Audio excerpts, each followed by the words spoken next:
यमन के दो विदेशी नागरिकों पर कार्रवाई। अक्कलुआ में अवैध रूप से वास्तव था। नंदुरबार जिले के अक्कलुआ स्थित जामिया इस्लामिया इशातुल उलूम इंस्टीट्यूट परिसर में अवैध रूप से रह रहे दो यमनी नागरिकों का मामला सामने आया है। प्रारंभिक जानकारी के अनुसार ये दोनों पति पत्नी हैं और वर्ष 2015 में मेडिकल वीजा पर भारत आए थे।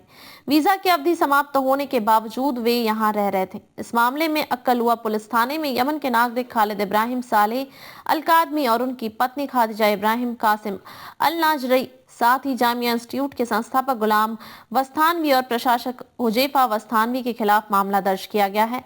In per BNS foreigners act और टेलीग्राफ एक्ट के तहत कार्रवाई की गई है।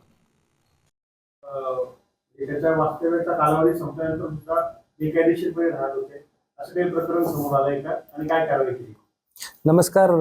मागील 2-3 दिवसापासून एक कालबाह्य ओव्हरस्टेइंग फॉरेन नॅशनल हे येमन देशाचे नागरिक हे नंदुरबार जिल्ह्यामधील अक्कलकुवा तालुक्यामधील जामिया इस्लामिया इशातुल उलूम या इन्स्टिट्यूटच्या कॅम्पसमध्ये राहत असल्याची एक चौकशी चालू होती.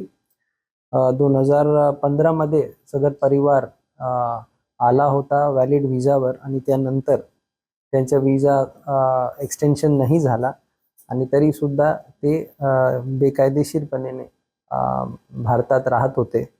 त्या अनुषंगाने त्यांची चौकशी करून त्याचबरोबर जामिया इस्लामिया इशातुल उलूम त्यांचे जे मॅनेजमेंट आहे त्यांचे जबाब घेऊन पूर्ण चौकशी झाल्यानंतर सदर यमनी नागरिक यांच्यावर तसेच त्यांना इतके वर्ष अकोमोडेट केले आणि फॅसिलिटेट केले आणि त्यांना मदत केली या आधारावर जामिया इस्लामिया इशातुल उलूमचे जे चेअरमॅन आहे गुलाम वस्तानवी व त्यांचे ॲडमिनिस्ट्रेटर हुजैफा वस्तानवी तसेच यमनी नागरिक खालिद इब्राहिम सालेह अल कादमी व त्यांची पत्नी खादिजा इब्राहिम कासिम अल नजारी यांच्यावर काल उशिरा रात्री अक्कलकुवा पोलीस स्टेशन अंतर्गत क्राईम नंबर 30/2025 मध्ये BNS त्याचबरोबर फॉरेनर्स ॲक्ट त्याचबरोबर टेलिग्राफ ॲक्ट